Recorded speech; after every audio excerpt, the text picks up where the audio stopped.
I'm curious, and I stay curious, and I'm certainly up to paying attention on what's going on with this ghost scene.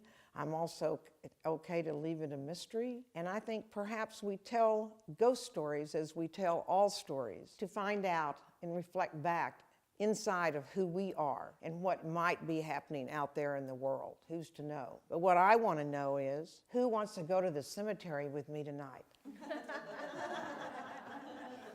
Who wants to go to the cemetery with me tonight?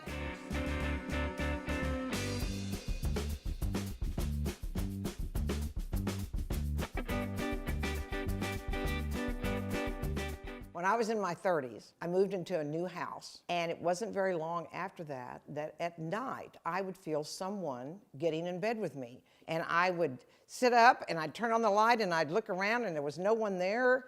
This continued to happen over and over and over and over, to the point that I finally just said, okay, you know, they're here, they don't hurt me, they just get in bed and that's it. So I'm not gonna worry, and I wouldn't bother to even think about it anymore. It'd be like, oh, they're back. I did change the locks of my bedroom because I wanted to make sure that there wasn't somebody fooling me, you know, a friend of mine sneaking in the house, doing that to scare me, or some crazy person. I was the crazy person. After the doors were locked, I knew it was me that was having this sensibility about someone getting in bed with me. And then one night, out of nowhere, all of a sudden, I felt them push themselves right up in the front of me, just really tight, and they were holding on, and I had to like fight them off. And I turned on the lights, and of course, no one was there. After I moved in here, and I started feeling someone touch me. And again, turn the light on, no one there. My doors are locked, no one can really get in. And they just kept touching me, waking me up in the middle of the night, made me furious. And then one night,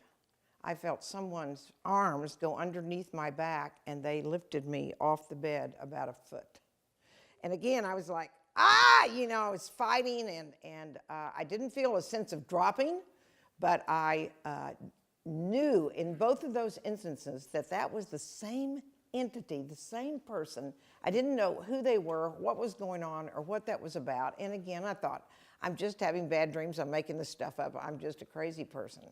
But I did ask another one of my airy-fairy friends, and she brought over her dowsing pendulum. Well, a lot of people really believe in it, and you ask questions, and the dowsing pendulum goes one way for yes and one way for no. And so you ask it questions, and you say things like, you know, is this thing that's happening with me, is it someone from a relative of mine? No. Do they want to do me any harm?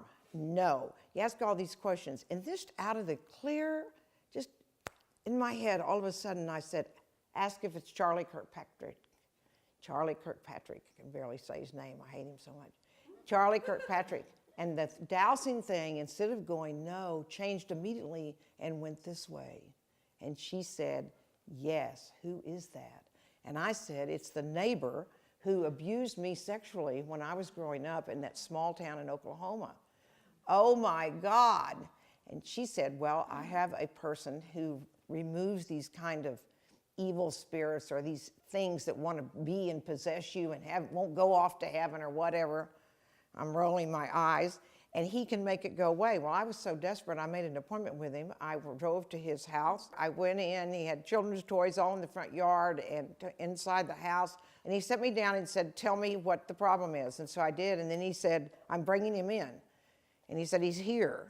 I'm gonna ask him what he wants from you. And so he'd like think, and he said, he wants you to love him. He wants you to forgive him. And I went, I'm never going to love him. I'm never going to forgive him. Not today, not tomorrow, not anywhere. I'm sure the apartment complex walls were rattling. You can tell him I just want him to go away. I want him out of my life. I don't want him to touch me. I don't want him to be in my sight or in my presence at all ever again. So he said, okay. And he said, he doesn't want to go away. There are people there coming for him and taking him. He doesn't want to go. He's signing a contract. Yes, he's signing a contract that he will never come back into your life again. So I said, okay. And then I left. And as I left, The man, just an ordinary kind of person, as I left right in the door, he said, "You can do what I do." And I'm thinking, see, dead people, I don't think so. I don't think so. But guess what? It never happened again. What is your ghost story? And what do you think about ghosts? Is it a hoax or not?